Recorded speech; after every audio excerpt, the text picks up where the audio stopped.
Welcome to Clark County Primary 2012, a source for getting to know those running for office. Your government, your candidates, your vote. Today, the candidates present their views on the issues surrounding their campaigns, right here on COOV.com. Hello, welcome to COOV.com's coverage of Clark County Primary 2012.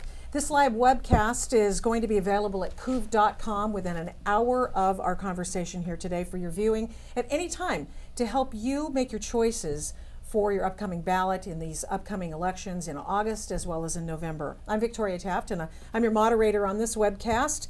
And normally you can hear my talk show on AM 860 KPAM radio from 11 to 3 every weekday. But today I hope to be able to be a moderator and a question asker of the people who have given their time today to come and answer your questions, to make sure that you get your questions answered in anticipation of the upcoming election in August as well as in November. Now, I'm privileged to be able to conduct some of these interviews of these people who are surrounding me right now. Eileen Q-Tub, Julie Olson, Don Benton, Paul Harris, and Liz Pike are all here today. They've been asked, as has everyone in their contests. In every election, we have asked every single person who is a candidate for office to come on and talk with COOV.com's audience in a live webcast just like this. These people were the ones who said yes. The people who said no: Annette Cleveland, Tim Probst, Monica Stonier, Jim Gitze, David Shehorn, Ryan Gompertz. Forgive me if I've mispronounced your name. If you were here, I would be able to pronounce it properly. Just saying. Now, these people I just mentioned are all Democrats, actually, the folks who were not able to be here today. They have declined to be interviewed, but I have a feeling that once they get a look at COOV.com's professionalism, the transparency here on the web, they'll say yes. They'll come back and we'll have an opportunity to have a discussion with them as well. Had we had their participation, I expect we would have had smaller groupings and several more programs. But I want to say thank you to everyone who's given their time this afternoon to be here today, for the people in Vancouver and throughout Clark County. And we hope to, at one point in time, after this goes live on COOV.com, which it currently is, but you will have a podcast and the ability to access this recording at any time you want. It will also be available for you on cable, local cable. So we're hoping that that comes to pass and gives all these people who are willing to give up their time a little free advertising, actually. So let's start out by asking you what office you're running for, where that is geographically in Clark County, and in your mind, what qualifies you to hold that office. And Paul Harris, we're going to start down at the end of the table with you. Tell everybody who you are, what qualifies you to be in office, what you're running for, and where that is in Clark County. These offices in state government and local government are sometimes very difficult to tell whether or not that person is the person for whom you're supposed to vote or is in your district. So why don't you go ahead and say so. So Victoria, I'm running to be reelected in the 17th District, Position 2. My district runs from the 205, and it will go east of 205 over to 192nd, from 192nd to the river, to the Camas borders, and then up to Battleground. So it's huge. Basically that area. They've cut out a little bit of 192nd and actually runs to 162nd at, is it 18th Street now? Yep. 18th Street. Don and I are in the same district. He's referring to Don Benton in case Don's not in the shot at the moment. So Don and I are in the same district. I think what qualifies me, I've been a small business owner for a number of years. Run my own business. I believe I have an opportunity to listen to the public. I've done very well at listening, and I think that's what a legislator does. He needs to listen to both sides of an issue and determine where he believes his constituents will stand. And sometimes you got to make some tough votes, but I believe I can do that, and I have done that. All right, very good. Our next contender, our next candidate is Julie Olson. And Julie, why don't you tell everybody a little bit about yourself, and why don't you tell them what you're running for and where geographically it is? I'm also in the 17th. I'm sorry, Liz. I didn't mean to. No, let's go with you, and then we'll just forgive me. Liz. Sorry, Liz. Still love you, though. Your hair looks great. So I'm also running in the 17th, and hope to be Paul's seatmate and a cohort of Senator Benton as well in November/January. I'm a native Washingtonian. I've been on the Richfield School Board for 6 years. I've been the president of the school board for the last 4 years. So that gives me a little bit of background in terms of qualifications for this next step politically. I've also been in sales and sales management my entire career. So I've got the business side as well. I've been a small business owner also. My experience on the school board and the things we've done in Ridgefield, I think, also adds some experience and value to this position as it relates to working with others and trying to find the best solutions for our communities as we look at the challenges we're facing here in the state. And there are plenty of challenges. Liz Pike. Thank you, Victoria. I'm running in the 18th Legislative District, Position 2. This seat was vacated by Ed Orcutt recently through redistricting. He's now running in the 20th. And I'm running to continue his conservative leadership that he's provided to the citizens in the 18th. I have 30 years of private sector business experience. The last 17, I've operated my own independent business. So signing the front side of my own paycheck for the last 17 years has given me a keen understanding about some of the challenges that our businesses in Southwest Washington face today. I'm also a former elected member of the Camas City Council, served for 4 years, and that taught me a lot about municipal government and budgeting, and also about a lot of comprehensive land use issues. So I think that experience, coupled with my broad business background, makes me well suited to reform Washington when I go to Olympia in January. Eileen Qtub. Thank you, Victoria. My district is the 49th district, and I'm running for the state senate in that district. It is mostly the downtown Vancouver and the urban growth boundary of Vancouver. It goes to west of 205, and where 205 and I-5 meet, there's a small little triangle. It goes all the way down to the river and over by Lake Vancouver, and that's primarily the 49th district. I, too, have been a small business owner. I've been a real estate broker. I've been a real estate appraiser. Varied careers. I did grow up in Clark County, left in my mid-20s to see the rest of the states, and one of them was Oregon, one was North Carolina. But when I came back to Oregon after being in North Carolina, I served in the Oregon State Legislature, first the House and then in the Senate. So I understand what it takes to work across lines and bring about some changes to the state. So also, I have the experience of being a mother, a grandmother, and wife, and so I have life experience, and I have to keep a budget in my home just like everybody else has to, and I think the state should do that too. What a concept. Don Benton. Thanks, Victoria. Thanks for having me, and thank you to Couv.com for putting this on. It's unfortunate that my opponent could not be here. I was looking forward to actually discussing important issues to the citizens of this district. The 17th district, as Representative Harris has already said, if you start at the Columbia River on 205, take the 205 north, everything east of the 205, all the way clear till it joins the 5 up to the 219th, Main Street going into Battleground, south. So everything east of there all the way over to 192nd. The largest, fastest growing area of Clark County has been the 17th district for the last, well, 20 years. I've been through redistricting before, and every time we go through redistricting, the district gets smaller and smaller and smaller because our population is growing so dramatically. I've served in the state senate since 1996, 4 terms. Prior to that, I served in the State House of Representatives. And many of your viewers may not know this is a part-time citizen legislature, so it's not my job and it's not my career.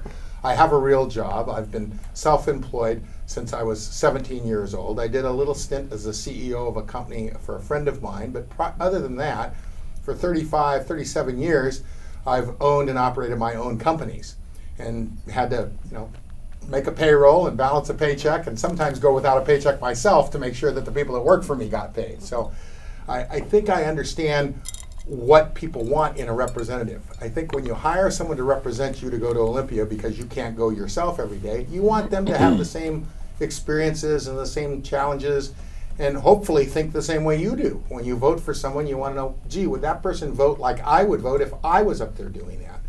And so I always think about my 4 kids that I've raised, a couple of teenagers still in the house, getting ready to go off to college here in a couple of years, and the business challenges that I've had, and the property tax challenges, and challenges with my parents who were, got older and sick and needed help. And I mean, these life experiences, I think, qualify you to represent people in the way they would want to be represented. All right, so we've got a little viewpoint, little niche A little snapshot of everyone's life, their life experiences. Running for office and COOV.com, thank you very much for this live webcast that allows us to get this insight into some of the people who are running for office here. Now, let's start out the first question, and we're going to start down with Paul Harris, and we're going to ask this question. And I'll preface it by saying that voters in Clark County are among the hardest hit in the state. Clark County consistently has among the highest unemployment rates in Washington, and voters have made it abundantly clear. They have said they oppose new taxes. They can't afford them. They've opposed the income tax, the candy tax, and they've supported a 2/3 legislative majority it would take to raise taxes. But all we hear are plans for higher sales taxes around here, higher taxes, more money for the schools, etc. These are things, in my opinion, that scare away businesses and jobs. Do you agree with that assessment, and what do you plan to do to give these people relief, or do you dismiss it and you think there's another path, Paul? Well, there has to be another path, Victoria, so I appreciate the question. I think probably the most important thing we can do right now, Liz Pike just sent me an email which was really interesting, and it was a great email. It was about the L&I rates are going to go up, about 19%. What are we short? How many? $3.1 billion. So we're short $3.1 billion. And we did L&I reform about a year ago in the state legislature, and we did a small reform. And I actually voted no on that because I knew that the reform was not large enough. I knew what we faced. We have to have reform in government. We have to make the burden on businesses less than greater. And that can be done. I mean, we have state representatives in the 49th that wanted to have a candy tax and got it, and it was repealed. We have a representative in the 49th that wants to get rid of the 2/3 majority to raise taxes. We do not want that. We do not need greater taxation on our citizens. What we need is less. We need less regulation, and our businesses will thrive. We just need less regulation. I was talking with you beforehand what was going on in Washougal with one of the last linen plants that's running, and Department of Ecology came in, and we have to have safe plants. But on the same token, we're competing nationally, so we have to be really careful with the regulations that we put upon businesses. We need to reduce those regulations, we need to make it easier for businesses, and we will get greater taxes. We will. Liz Pike. On that same line, I am very, very interested in introducing legislation to allow private insurance companies to come in and compete for industrial insurance in our state. Much what Representative Harris was talking about. Our state L&I, Labor and Industries, is a state-run monopoly, and only 4 states in the whole country have a state-run industrial insurance program. Clearly, 46 other states have figured out how to do it better and more efficiently, so it's not so expensive for employers to hire new employees. So 2 of my goals, should I be elected to the legislature, is to bring about free market competition on industrial insurance so that our job producers can hire again, because it'll be less expensive. And the other one is, much like what Representative Harris said, that is reining in what I would call a rogue agency, the Department of Ecology. Too many environmental regulations. There's a cost-benefit analysis that needs to take place on every rule. And when the cost so far outweighs the benefit down here, we need to really rethink those. So I'm in favor of taking a hatchet, not a scalpel, to the Department of Ecology. And we are, these are, I'm not a doctor. Apparently. But these are tough times, and they call for tough measures. And that's what I'm going to be about when I go to Olympia. Julie Olson. Well, piggybacking on both of these, when I'm out talking with business people in the community, I hear 2 things. I hear regulation, and so whether it's the Department of Ecology or any other state agency, I think they all need to be turned upside down. So regulation, we need to review, reform, and repeal. We need to take a broad look at all of those things that are really seriously impacting our businesses here. And I hear L&I, I hear workers' compensation insurance, and repeatedly those are the 2 issues that come up. In addition to that, when it comes to budgets and taxes, we need to do more with less. We still have increasing revenues in this state, but we still need more revenue, so they say. We need to do more with less. So we need to take a look at what we're doing with the revenue that we have and be smarter about it. Eileen Q-Tub. Well, I think it's interesting that the 49th District, which people think is a fairly liberal district, actually voted for the 2/3 majority by about 72%, against the candy tax, or to repeal it by 65%, and 66% of the people voted against a new income tax. Clearly, they are not being represented in Olympia as they have voted, and so I really do want to go and address those issues. As I said in the introduction, you know, we in our homes have to look at our budgets and determine that if we don't have the money coming in, we need to reduce what's going out. Interestingly, the state seems to look at what's not coming in and see, once again, how they can extract it from the citizens. And I really want to protect the citizens from this extraction that happens and tighten the belt in the state legislature. I served on the budget committee the 6 years that I was in the state of Oregon. And it is easy to say that you can go and cut waste and you know, reduce fraud and everywhere. But you know, it is a hard job, but it can be done. So I'm not just flippantly saying that this needs to be done. It can be done. And furthermore, I just believe that it has to be done. It's just irresponsible not to do it. So. Welcome to this live webcast on CUV.com. I'm Victoria Taft, and I'm your moderator today. And these people have given their all. They've decided to get into the arena, and they've decided to run for office. And it is our pleasure to be able to discuss the issues of the day with them. We're very grateful for their time. Don Benton, did you want to take a stab at that question? Just quickly, let me point out that ever since I have served the citizens of the 17th District, I have not voted for tax increases.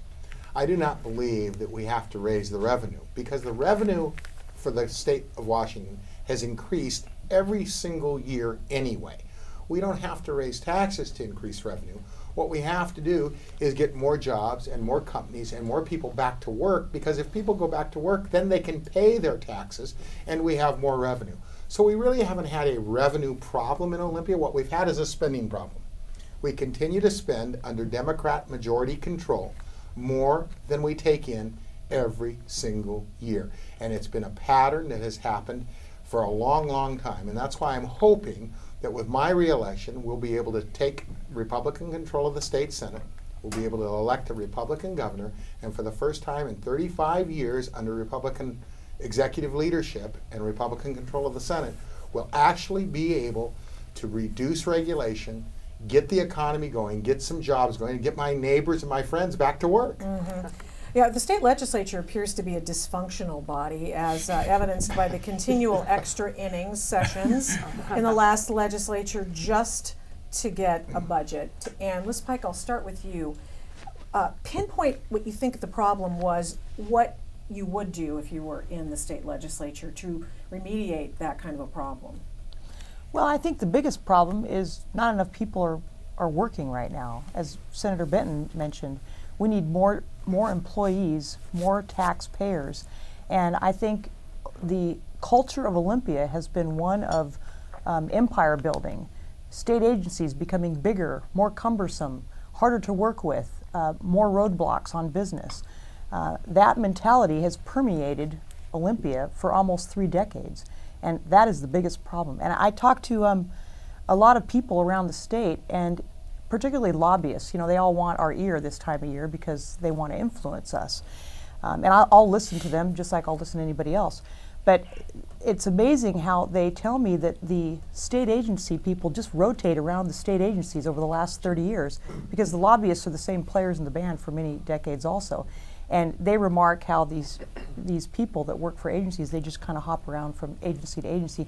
And I'm sure Don Benton, he's been a senator for 16 years, he can attest to this. So I think what really needs to happen is new leadership at the top, including Rob McKenna, who I'm devoutly supporting for governor. And with his administration, I don't know if a lot of voters realize this, but a governor makes something like 2,600 gubernatorial appointments when they get elected. So that alone will allow for a lot of house cleaning at the agency level. So that's what I think is the biggest problem, is entrenched bureaucrats. All right, so now the state legislature is a dysfunctional, it appears to be dysfunctional. And the last time there appeared to be so many other things that the state legislature chose to do, holding the actual budget hostage. Now, so Julie Olson, what would you do, and how do you see the problem, and how would you go about fixing such a thing? Well, that to me, that's an issue of leadership. You've got leaders on both sides in the Senate and the House. And if the leadership isn't insisting that our priority is a sustainable budget, and we spend 30 plus days on issues that aren't related to the budget, then we have a problem. And that's part of the dysfunction that I think that you talk about there. So, well, somebody put together a bill and decide that for every day you go in overtime, you have to give back your money.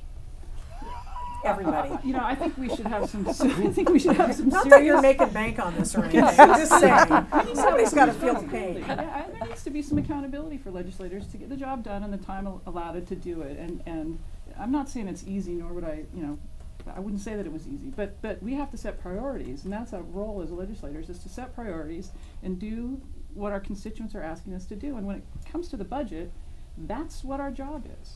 So that's, to me, what the priority should be. Eileen Q-Tub, tell me what your priorities are, how to pinpoint this well, I problem. just completely agree that it is an issue of leadership. And it was very poor leadership and irresponsible for the legislature to go ahead and dismiss what is the primary job, and that is to the function of the state through the budget. And so I think, a real novel thing would be also, when you're dealing with the budget, is to take the thing that takes the most of the funding and deal with it first.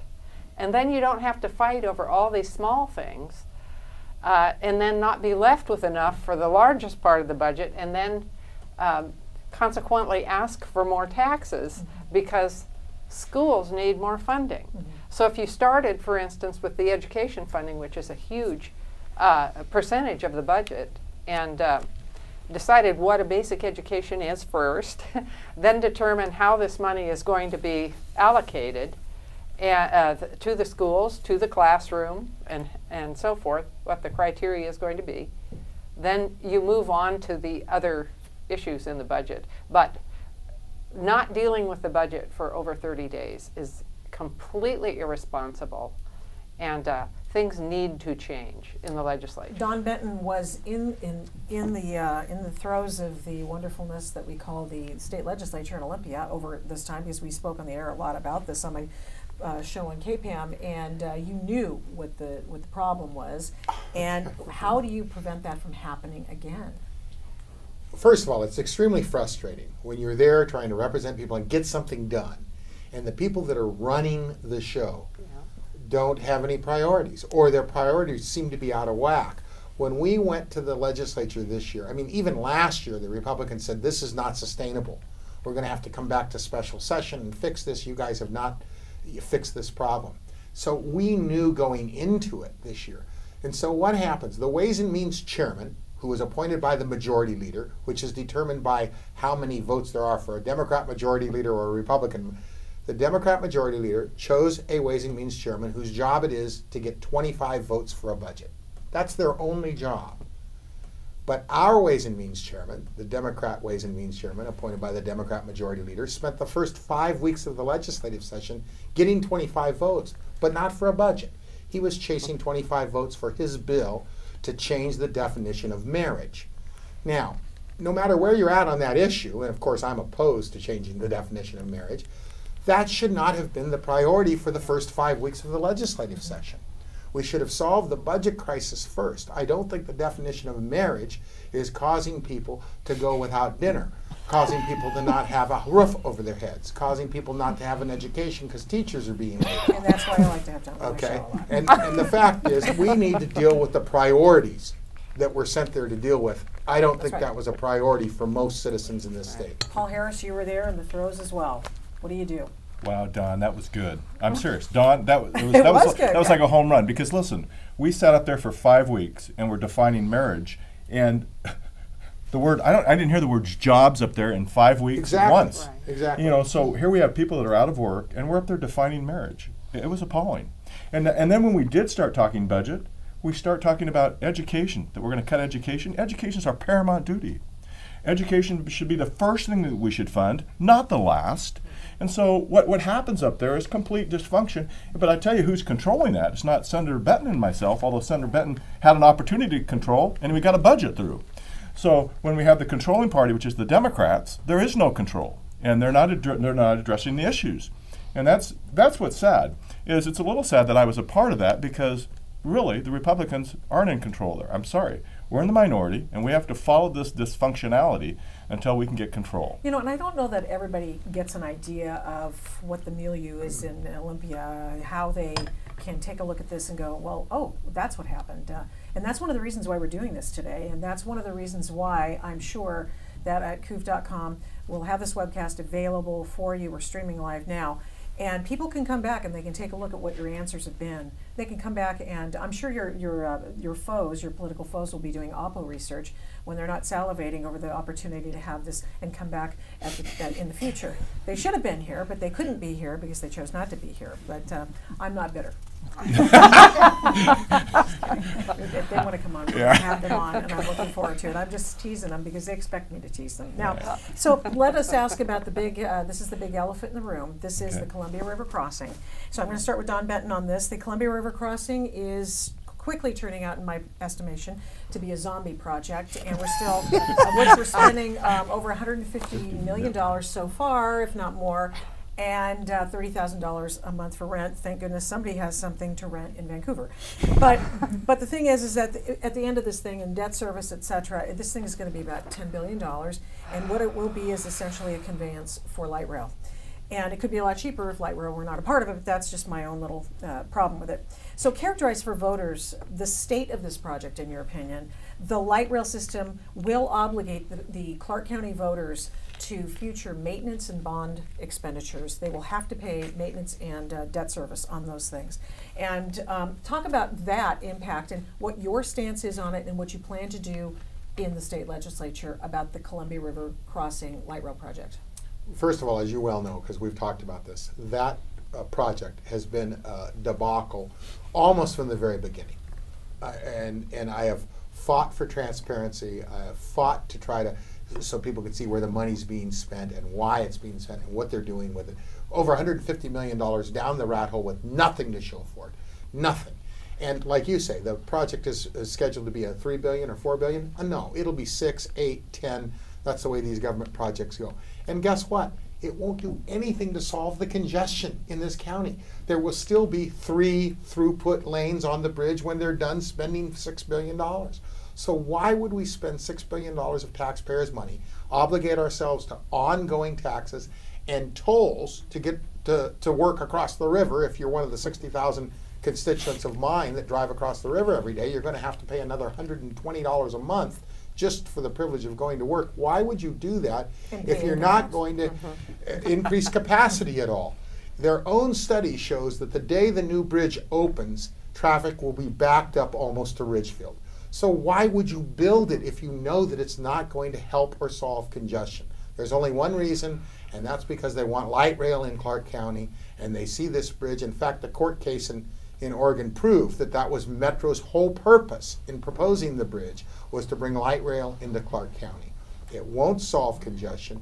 I've tried to stop it on the floor of the Senate with amendments to the transportation budget. I actually got an amendment passed last year, thank goodness, knock on wood, that will not allow any tolling on the 205 bridge, because they were going to do that too. But we've stopped that now, at least temporarily.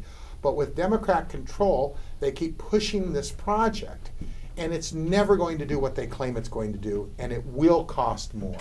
And so I've always said, look, they've got 11 bridges across the Willamette River in Oregon. Why can't we have 3 bridges across the Columbia? Why do we have to go with the same corridor when we know the corridor is full? All the way down to the Terwilliger Curves, the corridor is full. It's full all the way to Ridgefield. Why don't we take our time, our effort, and our money and look at a real solution, which is a 3rd crossing across the Columbia River? Could you have built a 3rd crossing for the Columbia River, just the actual crossing itself, not necessarily the exit, et cetera, with $150 million that they've spent in It would probably be That's a closer joke. to it would, That's it a would joke. probably be closer to about 200 Yeah. or 250, but Yeah. you could. You Okay. actually could build a bridge for So- almost what they've already spent. So Eileen Q-Tub, now here what we have is we have the Columbia River crossing. What's your stand on that? And where do you think that it will go? The current, could you characterize what the current status is for you? Well, I agree that this is a boondoggle, a debacle, whatever you want to call it, because the planning is just, again, the word irresponsible. We don't know where the money has gone. They're not accountable for it. But I would say with the $150 million that's been spent on planning, we have a bridge too short is what we have, because they were supposed to make the bridge higher than it is. And the planning now has got a bridge that's, 95 feet, and the fabrication company that's down the river cannot get their things down the river. Should there be a vote in Clark County on? Absolutely. And Absolutely. I believe there is going to be. The last time was it the city council or the commissioners both, I don't know whether they both have to vote on it, but in order to put it on the ballot, there needs to be a vote on this. Clark County is not a large enough metropolitan area to support light rail. We found in Oregon when we had light rail, and I fought light rail there as well, because it's a crime collector and it really does not reduce congestion. And most people that get onto light rail are actually getting off of a bus onto light rail. So, you know, we need public transportation. Some people need that, and we need to keep that going. But let's put it in buses where you can change the route when demographics change, where you can go to different, you know, places, and you know, it just is. It is a boondoggle. It's too expensive, and frankly, having the mayor of Portland tell us in Vancouver what it is that we need to have is a little frustrating as well. Julie Olson, should there be a clean vote on light rail in Clark County? Should it be binding? And what do you think about the project? Yeah, I think the light rail piece is critical. I do think there should be a light rail vote in Clark County, and I do think it should be binding. I think if you were actually to look at the bridge project itself, and you took light rail out of it, you might be able to make a case for that crossing. I mean, I-5 is a mess. I was just on it today. That bridge, you know, it's a mess. So even if we were to look at that, improving that crossing, and even though there's still not going to be extra capacity, changing that crossing a little bit. I drive it all the time. You get over the bridge, you can get, traffic speeds up. It's just, it's backed up from the Vancouver side of the bridge all the way into town. But as soon as you get across the bridge, it opens up. So the bridge is a problem, just in terms of its accessibility to freight and to moving people across it. So if we were to even look at a new crossing, in my opinion, I would never support it with light rail. And I think the voters here should have a binding vote on that. But Elizabeth, do you think it should have a binding vote? So the people should I have do, but people need to understand this vote this fall is not going to be binding at all. Right. All it is asking people if they want to pay another tenth of a penny on sales It tax. won't even be a county-wide vote. Right, it'll be a gerrymandered taxing district. Thank you. And they're going to ask people if they want to pay a little bit bump in their sales tax to pay for maintenance and operation. And Vancouver city leaders have already said in public meetings just recently that they will find a way to fund that maintenance and operation if this vote fails this fall. So citizens in Clark County should be aware of that. I'm sure they are aware of that. People I talk to are aware of that. And Paula Harris, what you have is a collection of people who've been elected who believe that they know better than the people, and they don't listen to they're not listening to their constituents, at least in my estimation. They're listening to 1,000 Friends of Oregon. They're listening to everyone else, but they're not listening to the people in Clark County. Is that your estimation, or is that just too much to surmise on my part? Oh no, I think you're exactly right. In fact, I thought it was odd that the city council actually considered and thought about a head tax for businesses. I sat there and said, you know, we talked about regulations earlier. Let's just make it easier to work in the city of Vancouver, and let's just add a head tax to every employer so we can pay for light rail. And I go, are you serious? Would you even consider that? You know, here's Charter Communication, who I just met with, who has 300 employees, and we're going to throw a head tax on those people? But do you think Charter's going to want to stay in Clark County if we throw a head tax on them?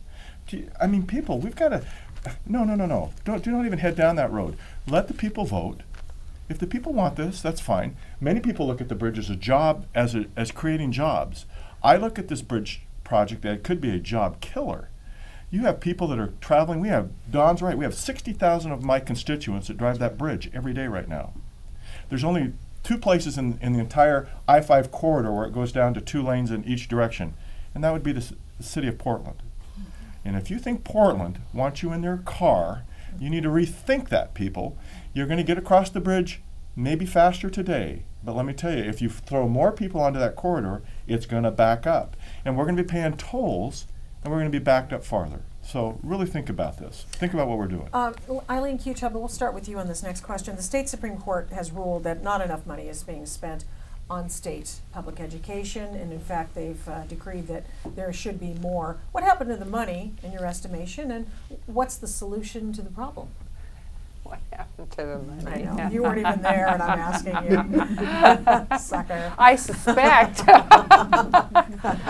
I suspect a lot of it is going to administration. You know, I don't know what happened to the money, but I'll sure look into it to find out what happened to the money, because when you have the courts telling you that yes. The dog ate their homework with the budget, that's a problem. I really think that one of the things that the Supreme Court seemed to allude to, the Washington State Supreme Court seemed to allude to, was that this, first of all, that we need to provide a basic education. I don't think that that is defined, and the legislature, hopefully a Republican legislature, will be able to make that definition.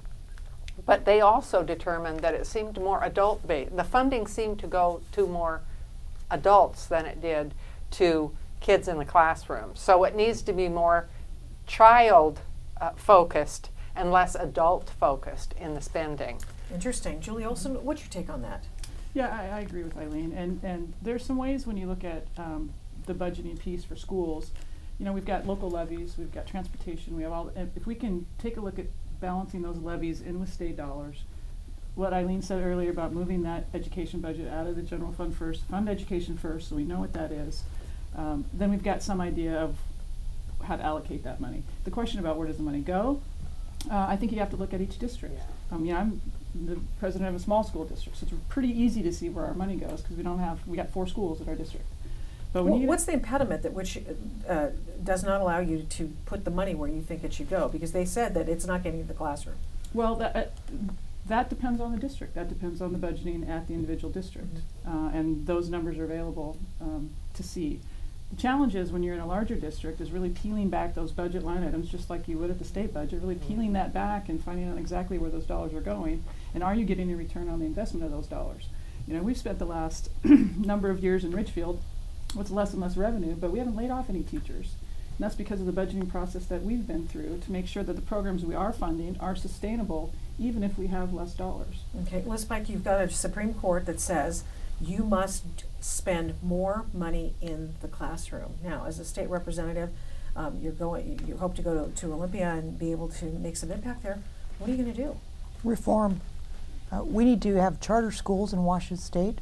There's successful charter schools for us to model after all over the United States that work.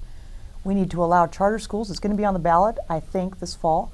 And charter schools will force competition in our public school system. And we must demand excellence at every level. We need to demand that every classroom has an excellent teacher, whether it's a property-rich district or a property-poor district. That needs to happen.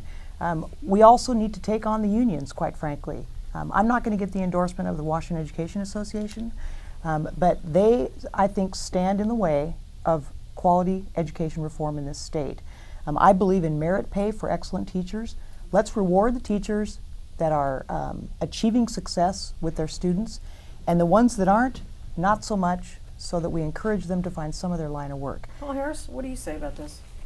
I served on the Evergreen School Board for 11 years, and while my kids were going through, I had 5 children go through the system, and it was a great school system. I think we need more flexibility in the districts. We have dollars that are allocated for certain portions. You know, a lot of people say, well, you have a beautiful school there. Well, there are absolute dollars that go to housing, there's absolute dollars that go to transportation, and yet there's not sometimes as many dollars as ends up in the classroom. What the McCleary court ruling said to me was there was a lot that said in that. You really need to be careful, because as I sat down with the teachers and discussed it with them, not only does it change that we're going to go to outcome-based education for the students, but it also goes that we're going to go outcome-based education for the teachers, meaning that the teachers themselves are going to have to change, and how we evaluate teachers is going to have to change. I did get the endorsement of the WEA, which is an interesting endorsement. Probably of all the endorsements I've got, it's the most interesting. And I believe I've been able to look at education in a little different way. We need to hold our school boards accountable. On the same token, we need to give them more flexibility, and we need to look at that. We're going to have to fund education better, and we're going to have to fully fund basic education, which is going to be interesting. As Eileen said, we're going to have to define what basic education means. So and I'm shocked that there's not a definition. Oh, there is, but it's not all alike. And so that's Yeah, one of the right. things that will happen this next year. I think there'll be a serious fight on what is basic education, and we've got a lot of work to do. Don, we really do. what's your take on this? You've been ordered to spend more in the schools. Where'd the money go, and what do you plan to do about it? Well, the money goes for all kinds of other things it probably shouldn't go for. Government, in my mind, and when you elect me and send me to Olympia, this is the way I think about your tax dollars. Government is designed to do things that people want, to provide services. Education is a top priority. Public safety is a top priority, and infrastructure is a top priority. And if you're not doing all three of those things extremely well, you shouldn't be spending taxpayers' money on anything else. Those should be your top priorities: public safety, public education, and a good infrastructure so that jobs and freight mobility and people can get goods and services. So we've spent this money on all these other things, and there's thousands of them. And like Paul and Julie have both said, they've been on a school board. I was on the community college board of trustees for many years, and what happens is, the fact is, they, meaning the legislature, tries to tell you how to spend the money. We have local control, and we have locally elected school boards for a reason. The citizens in that school district want to spend the money in their school district the way it will benefit their kids the best. But the school board's hands are tied many times by legislation. I've visited over 21 elementary schools in my district, okay, and that's a lot. So I spend a lot of time in the schools with kids and with teachers. And I'll tell you what I hear most of the time from teachers. It's not about their personal paycheck. It's about having more help in the classroom and having a reduction in the regulations of the paperwork that they have to fill out. When I saw a superintendent and he handed me a stack of forms, he said, "Look at these forms." And I said, "Oh, that's not too bad." Or he says, "No, that's a list of the forms. It wasn't the forms themselves." And I almost fell off my chair. He said, "We have to employ 3 full-time people just to keep Olympia happy with all these forms and all these regulations." You are listening to So, live coverage, it's a send the live money webcast. Send money to Don. to the local school districts, and let our locally elected school boards be responsible for how to spend that money. We are coming up on the 45-minute mark, and so I'm going to beg your indulgence and ask if maybe you would like to stay just a little while longer, because I've got lots of questions, and I'm sure that the people at home who are live streaming this CUV.com special edition of our coverage of the Clark County Primary 2012 would love to hear your responses to some of these questions. And for those candidates who are doing their OPPO research right now by listening live to this live stream, welcome. And I hope that you'll come in front of the cameras next time and answer some of the questions. You know basically what the questions will be. We're asking the same questions of everybody, so we're very, very happy to have you in the future. And you know how to get in touch with us because we've already reached out to you. So this is awesome, and I wanted to thank you very much for allowing me to have a little bit extra time. I did it on camera, of course, so you couldn't actually say no. I'm Victoria Tafton. You hear my program on AM 860 KPAM radio, and I hope you'll give it a listen from 11 to 3 every weekday. So I appreciate you if you're doing that, if you can do that. But now let me ask you this, and let's start. Let's see. Let us start over with Paul Harris.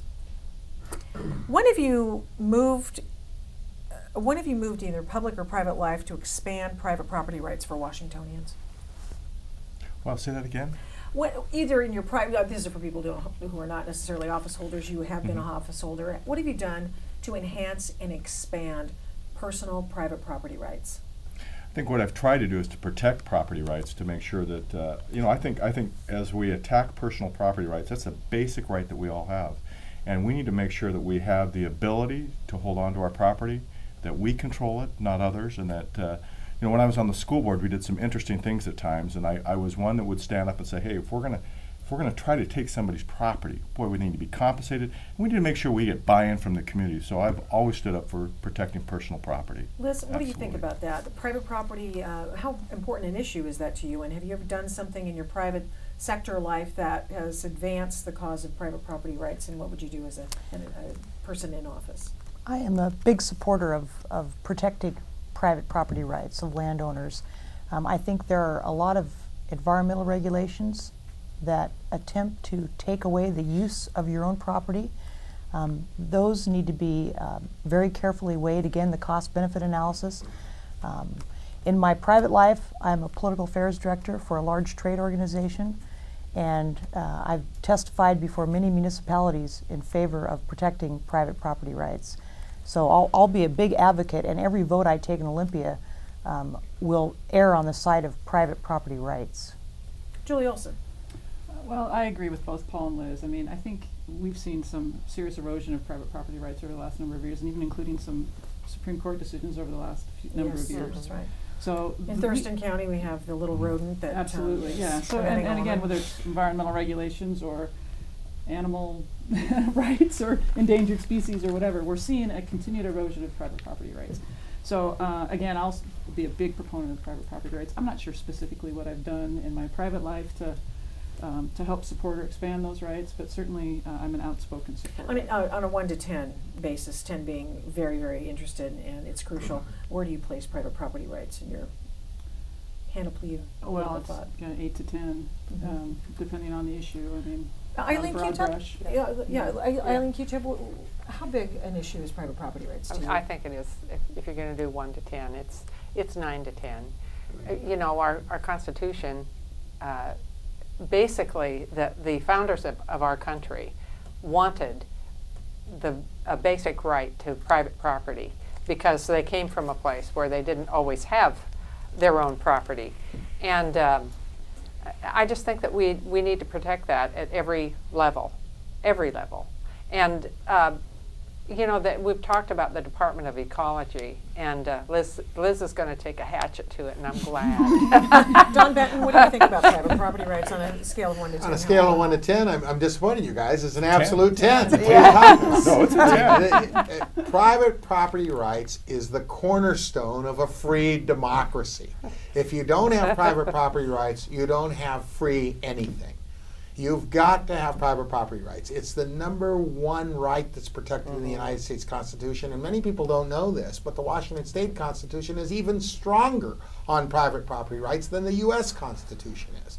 And there's a reason for that. The people that came and founded Washington State saw the abuse of private property rights as the country was growing up. So when they wrote this Constitution, they made it much stronger on private property rights. And Rob McKenna, hopefully our next governor, is a strong advocate and proponent of private property rights because it's protected in our Constitution. There's a couple of ways they're being attacked. We talked about the ecology attacks and environmental species attacks, but there's another way. Governments are taking away people's private property rights through the power of eminent domain. And this is not right. And we saw this with the U.S. Supreme Court decision on Kelo in Connecticut. And right after that, I introduced a bill in the legislature that would make our private property rights even stronger and make it very hard for governments to use eminent domain to take away your... Now, if you're going to take somebody's property and compensate them for it to build a school or some public good, that's something that sometimes is necessary, and we do that. But guess what happens? If it's a school or a highway, it's for the public good, and the public shares in the cost of that because we pay the property owner. But if you take it away for the good of an endangered species, that's supposedly for the public good too, isn't it? But who pays for that? The public doesn't pay for that. The property owner themselves are the ones that pay for that. Okay. That's what's not right about it. And thank you once again for going longer. I appreciate your ability and to be flexible. I appreciate that very much. Paul Harris, let me ask you this. We're talking right now, we're live streaming at CUV.com. And this webcast will be available for you to look at any time at CUV.com. But to put a marker as to when we're speaking, we're talking on the day before the Obamacare decision is coming down. And the U.S. Supreme Court will tell us what the Affordable Care Act decision is tomorrow. Rob McKenna, the Attorney General, took point on behalf of other states, 28 states, on Obamacare. Now, he took a lot of political heat for that. Describe your stance on Rob McKenna's choice to be a part of that 28-state lawsuit against the Affordable Care Act. Well, I sit on the Health Care Committee for the state. I applaud what Rob McKenna's doing. I voted no on the health exchange that we're trying to form in the state. I voted no for one simple reason, and it was pretty simple because when we formed the exchange, and I'm not against the exchange, the idea of the exchange itself is actually a great idea. But what the exchange did is what the controlling party decided to do, the Democrats, was they didn't want to be held responsible for that exchange. So they want to form an unelected board that's responsible for the exchange. And they don't want to own it. And my opinion is, if we're going to create an exchange, we be held accountable, we the elected officials that form it. It's our exchange. If it succeeds, great. If it doesn't, then it's our fault. It's our failure. It's not an unelected board's fault that we're going to appoint that we can say, oh, yeah, well, that's their fault. You know, I see that too often up in Olympia already. That's our exchange. We need to be held responsible for it. Mm-hmm. The idea of the exchange is not a bad idea, but I support hopefully what our future governor Rob McKenna is doing and in fighting what the Affordable Health Care Act, because it's not going to be affordable. Trust me. Liz Pike, what do you think about what Rob McKenna did, taking a stand and saying that he was going to help in the defense of states? I completely supported his decision to do that. All right. Julie Olson. Yeah, absolutely. Same here. And I hope tomorrow the Supreme Court comes down on the right side of that issue Absolutely. as well. Yeah, Eileen I do Q. too. I support what Rob McKenna did. Absolutely. Mm-hmm. Well, as you know, the governor threatened to cut the Attorney General's budget if he did this, and so I immediately introduced a bill to make his funding separate from out of the governor's control. So Rob is our Attorney General, is protecting the citizens of this state, and he did good work, and he understands how important it is. My opponent voted for Obamacare, voted for the Health Exchange Act. My opponent voted, I meant to mention this in the education question, voted to cut $4 billion out of the education budget for K-12 education. And so he is much more of a government supporter type person than I am. I mean, I think individuals have a right to make their own decisions about where they go to get their health care. They should be able to pick their own doctors, choose their own course for health care, whether that's chiropractic or medical or whatever. Those are individual choices that individual citizens should be able to retain. I don't think a government committee should decide what doctor you want to go see or should go see. Let's go to Rob was on the right track. Let's go to another question, and we'll start with Eileen Q-Chubb here. And should Washington State be giving out driver's licenses to non-citizens and at the same time be given a voter registration? You okay there? Am I still plugged in? Yeah, you're plugged in. You can just attach it. I think your magnet just came and does down. Well, no. Not good, but it's No, okay. done. It's a good thing you're a legislator. Yeah. I'm sorry. We'll get a technical expert. Yeah, we'll get it. Okay, so Now the question: should Washington State be giving out driver's licenses to illegal aliens? And at the same time, of course, because of the motor voter law, the people at the DMVs are required to give people voter registration information. That to me seems like it's a weird combo. Yeah, it seems like a strange combo to me as well. First of all, illegal would be the key word here, and if they're illegal, why are they here? I would have, if they're a documented worker, a migrant worker or something, and they need a driver's license to drive around to get to their job, perhaps they can have a driver's license. However, it should clearly indicate what their status is as far as citizen. And I do not agree with the motor voter law. I really believe that people should not just get a driver's license and then register to vote while they're there. So that needs to come to a stop, because we have vote by mail now in Washington, which Oregon has had for several years, and frankly, I just believe it is an opportunity for fraud at many levels. If we have time, I'll go into a case that the Freedom Foundation found that is setting the table for fraud. Julie Olson, talk a little bit about whether or not you believe that there should be illegal aliens should be getting driver's licenses in Washington State. Yeah, well, and when you couple that with the voter motor law, I thought it was a trick question because I don't know how we can support having illegal aliens get driver's licenses and then allowing them to vote via the. I'm not sure they can vote, but they can certainly register. Well, they can register to vote. Yeah. So I think if they are legally here, and they have papers to show they're legally here, they need a driver's license. We issue them a driver's license, and they're a guest worker, whatever. But to have illegal aliens or immigrants have driver's licenses, I don't see it. Washington is one of the last states allowing it. Liz Pike, what do you think about that? I can't support driver's licenses for people that are here illegally. All right, Paul. Nor can I, and I think we have about 300,000 too many drivers according to, I think, the records. So apparently we're not doing a really good job at that right now. So absolutely not. We need to document these people. And It's closer to 4. is it actually. 400,000? About 400,000 driver's Yeah. licenses issued in Washington State. Yeah. 400,000 more licenses than we actually have drivers. Oh. So it's well known on the illegal circuit that if you can get into the country, Go beat to a path Washington. to Washington Yeah. State quickly because you can get Yeah. an official government ID card in Washington State, and you don't have to prove that you're a U.S. citizen. In 49 other states, you do. So once you get the Washington license, you can go anywhere in the You're good to- country and trade it in for a license in that state and bypass the citizenship requirement in the other 49 states. This is a real pet peeve of mine, as you well know, Victoria.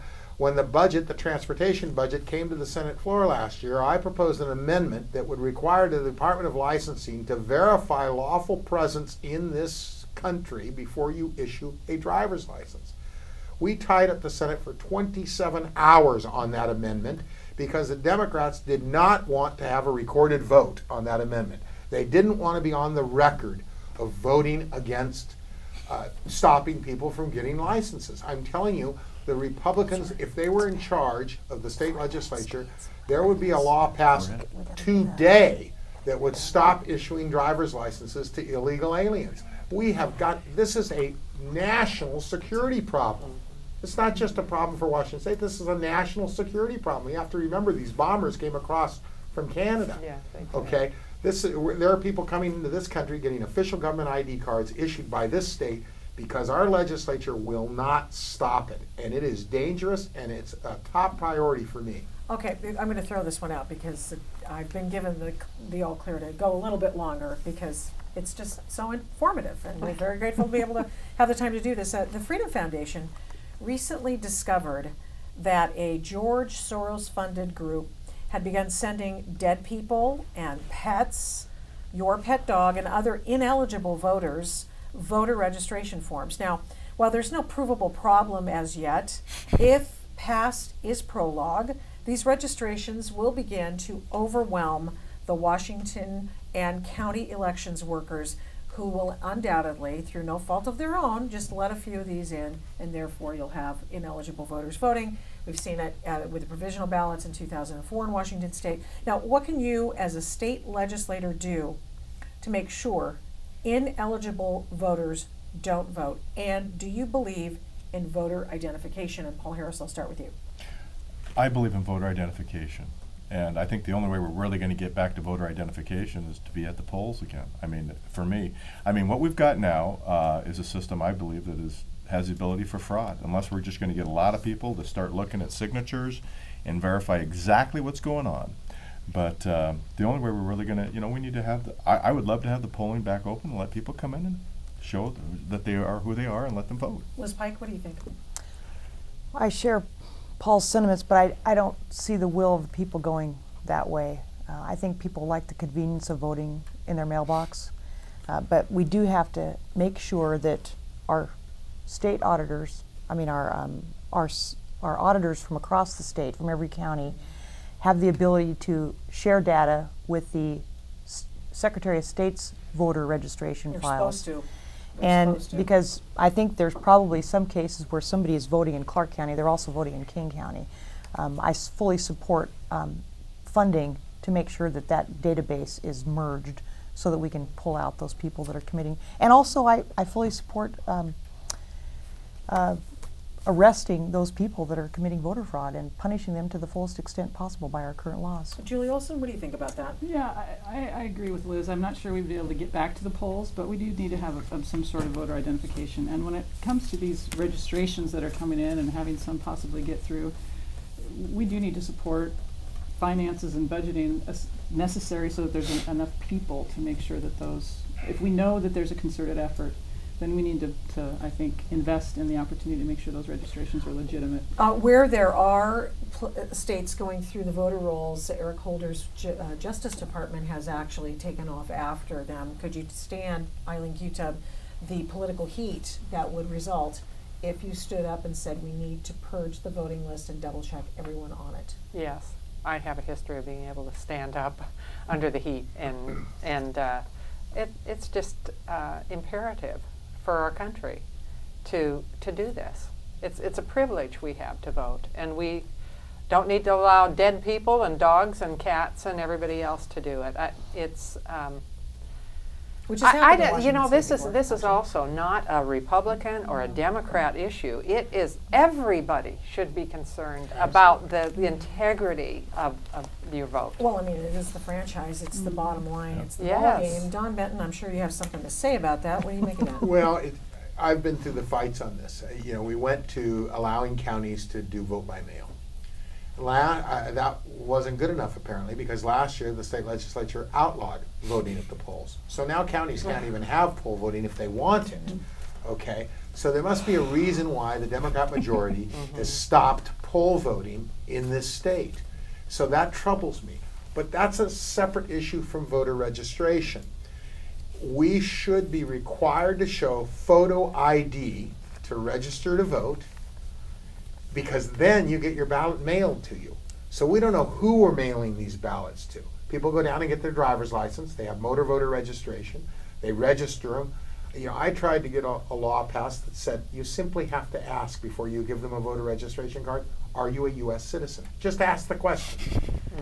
And I was attacked. You talk about standing up to the heat. I was called a racist. Can you imagine? I don't know what race has to do with it.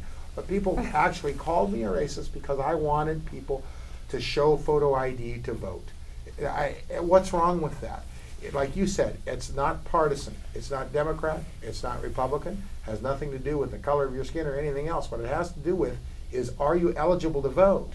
That means you have to be 18 years old and you have to be a United States citizen. And you ought to be able to prove that before you can get your name on a list where folks just mail you ballots. That's the problem. And what we ought to do, we find out people all the time when they call for jury duty and they find out they're not a U.S. citizen, because we use driver's licenses now, not voter registration, but driver's license. They call them in, and there is no ability for the state Secretary of State to compare with the county court clerks, the people that have been denied jury duty because they're not citizens. But they were called to jury duty because they had a driver's license. So you have to wonder if they're voting. Why don't we take that list and use it up against the voter registration rolls and take those people off the voter? If they can't be on a jury, they certainly shouldn't be receiving a ballot in the mail. But we can't even seem to get that done. Living the nightmare. Victoria, just Yes, Paul. just one thing. Sure, why So, Don, taking off what Don says, I have 5 children, and I've requested, all my children have moved from the home.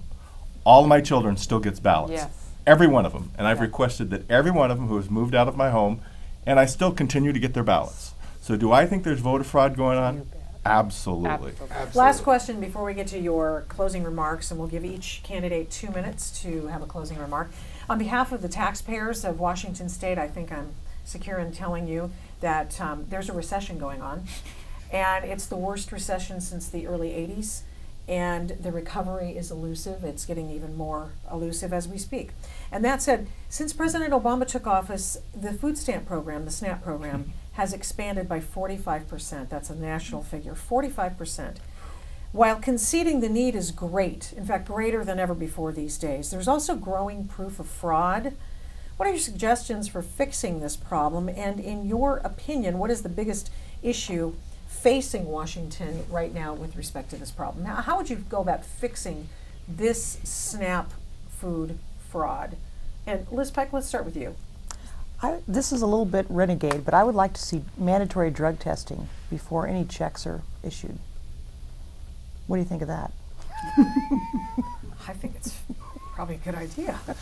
But they're still hungry. They can be drug takers Well, and still hungry. That's the Then problem. they better figure out how to get clean so they can get a job and feed their family. Julie Olson, what do you think about that? There has to be some sort of means test for the food stamps. I just saw something the other day on TV where they're literally an advertisement about how easy it is to get food stamps.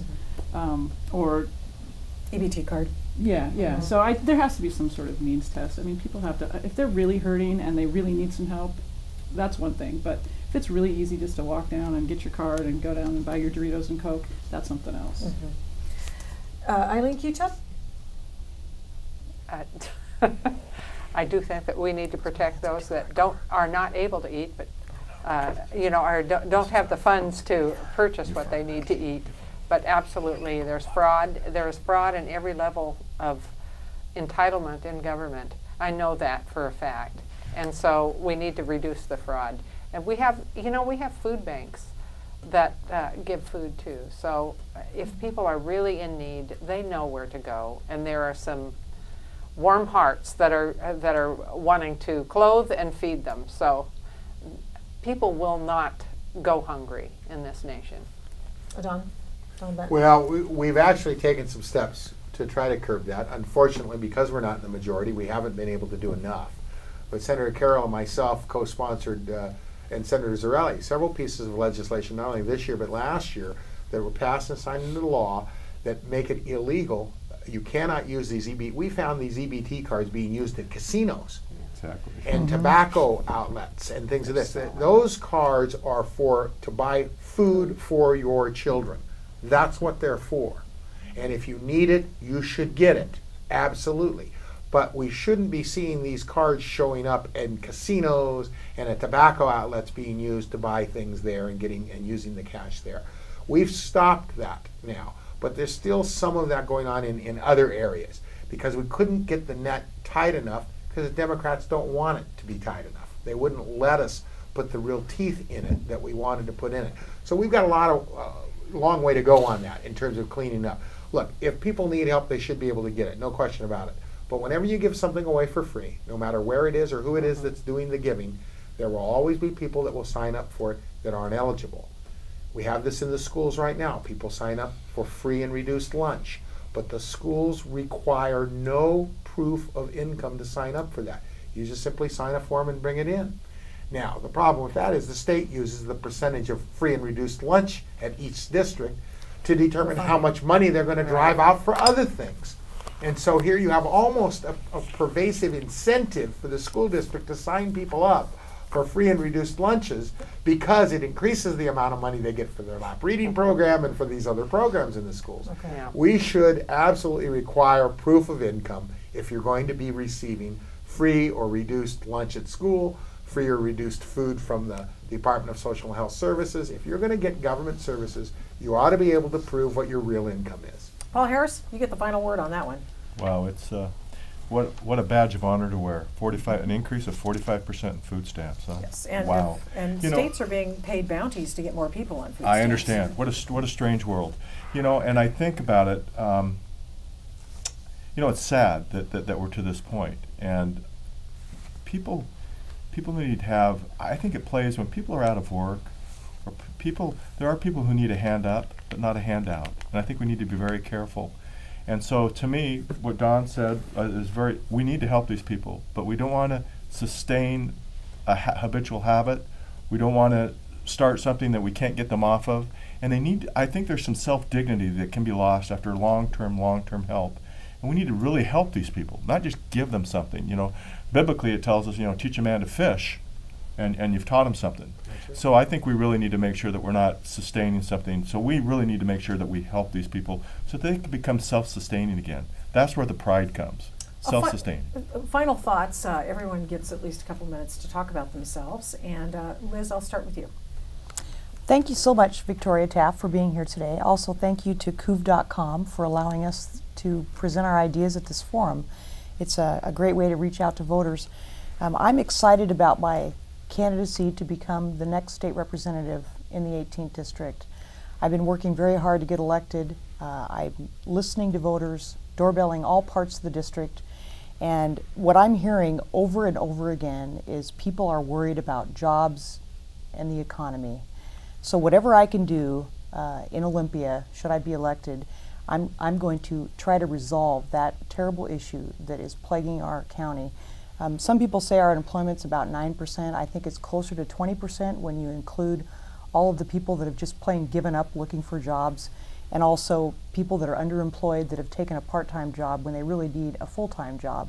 So the two things that I see that can relieve that problem of jobs in the economy the quickest is to reform these state agencies that I mentioned before, Department of Ecology, privatizing industrial insurance in this state. Those two things alone will make it less expensive for our employers to hire new people. Those are the things that I'm going to be focused on, because I know that that is the most critical thing facing our state and the patrons in the 18th district. I've been endorsed by a multitude of people on my website, and I'd really encourage all the viewers of Couv.com to go to visit lizpike.us. How easy is that? lizpike.us, and you can clearly see all of the positions that I clearly state on important issues facing the district and the citizens in Clark County.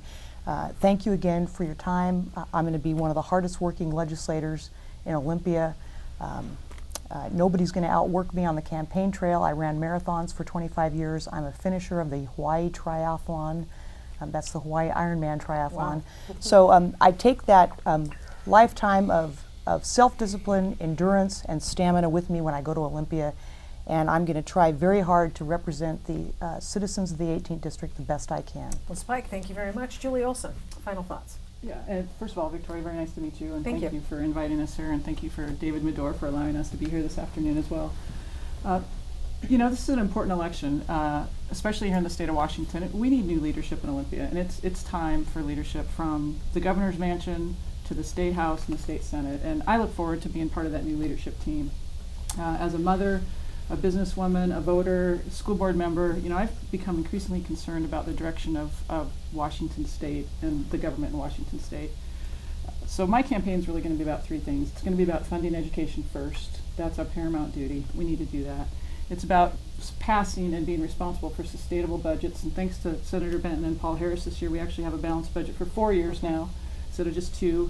We need to get that out to 8 to 10 years so that we know what we can plan for and our citizens have some idea of some consistency going forward. And then really the last one is what we've already talked about today, which is review, repeal, and reform some of these regulations that are just killing businesses and take the monopoly out of workers' compensation insurance here in Washington. So with my background as a business person, as an athlete as well, I'm a results-oriented thinker. I've always done that with my work life and my business life, my athletic life. I'll bring that to Olympia.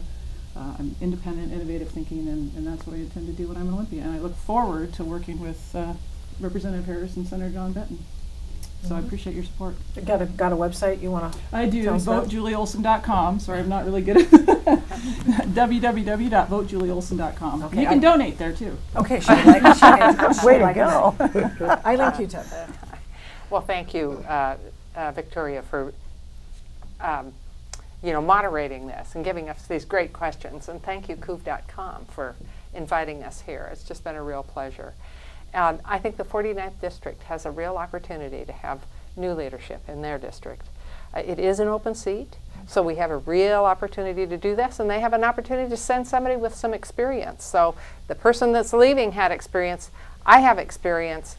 I think what I will do, though, is bring a different kind of experience to the district. I will listen to the voters. As they have said, they don't want new taxes. So I will try to keep their taxes low and reform government and make government more accountable. And jobs in the economy, we definitely need to do everything that we can to make sure that the economy is robust again. When the economy is robust, everybody benefits from that, including the state government, so we won't have so much trouble meeting the revenue requirements that we have. And education.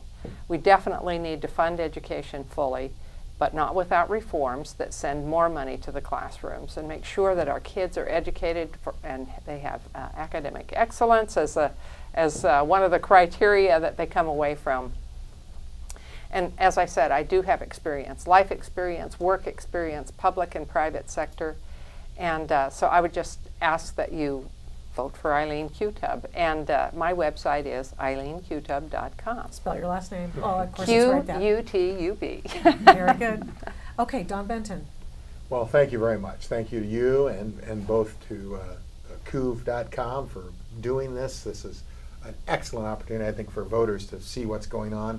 And I want to thank you, the voters, the citizens of the 17th District, for allowing me the privilege and the honor of representing you for these many years. It really has been a privilege to do it. I hope you'll send me back to do it again. I hope I've earned your trust. I hope you know that I won't vote for tax increases. I won't vote to enlarge government. I won't vote against education like my opponent has. I won't vote for health care acts like my opponent has. I will help maintain your presence, your thoughts, and my rhetoric always matches my voting record. And I invite any of you to go check my voting record, and you'll see that what I say, I do. And what I do, I back up with fact. I don't tell one group one thing and one group another thing. I own my own company. I'm self-employed. This isn't my career. I don't have to lie to voters to keep this job. I can tell you the truth. I can tell you what I really feel, and leave it up to you to decide whether I've done a good job representing you. I've been endorsed by the National Federation of Independent Business. I have an 85% voting record for small businesses. My opponent, less than 20%. I've been endorsed by the Washington Council of Police and Sheriffs because of my long-standing position on tough on crime. You may remember I passed the Chelsea Harrison Act, which closed the loophole in the 3 strikes you're outlaw that caused the murder of Chelsea Harrison here in Vancouver a few years ago. So I ask for your support. I ask you to visit my website, senatordonbenton.com, and I invite you to call me at any time at 574-7369, because I do want to hear from you. Why? Because I represent you, not me. It's my job to represent you. And I can't do it very well if I don't hear from you. So please call me, email me, speak with me. And if you'd like to have a yard sign, we'll bring one out for you. So just let us know. Thank you very much. Paul Harris, final thoughts. Thank you so much, Victoria. And I want to thank CUV.com.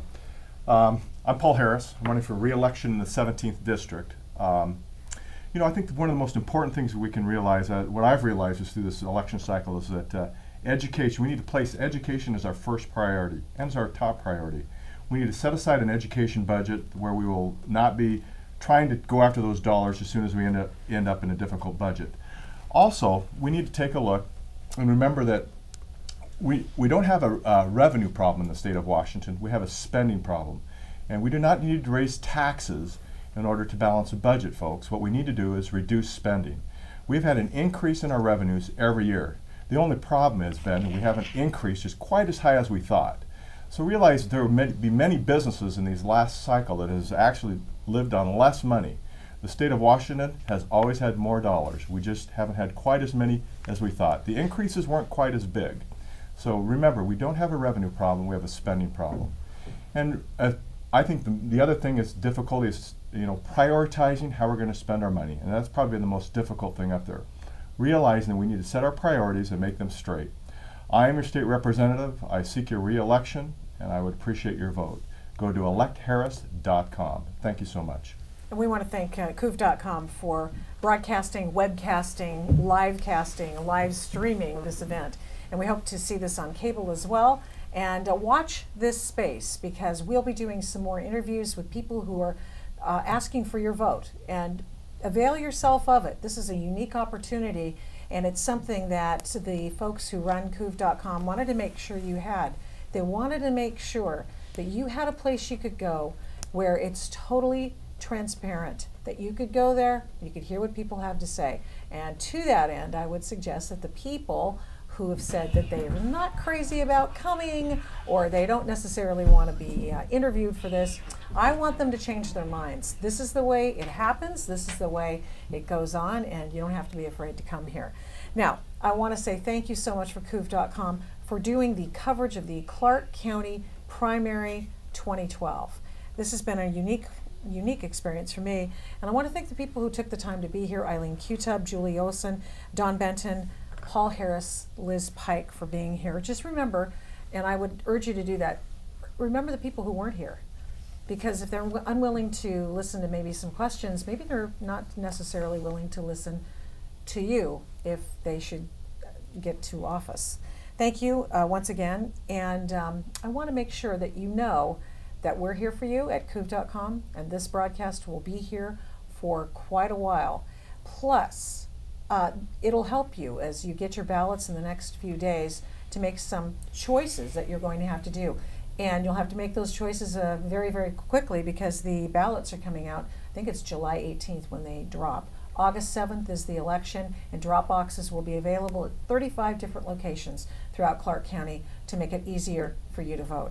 Now, to keep watching this space, we'll be talking to those people who are running for office, and I want to make sure that you come back to COOV.com on an ongoing basis so that you know what's going on. And take some time to listen to my program. I'm very happy to be able to give myself a little plug. I don't usually do that, but they gave me permission to do that. And my show's The Victoria Taft Show on AM 860 KPAM from 11 to 3 every weekday, morning and afternoon, right in this market. And I want you to make sure that you avail yourself of that because we do talk a lot about local issues. In fact, I have 1 hour devoted exclusively to local issues, and I spend the other 3 hours mostly talking about the local issues. Till next time, I'm Victoria Taft. Choose well. This has been a Clark County Primary 2012 election update. Your government, your candidates, your vote. A production of COOV.com.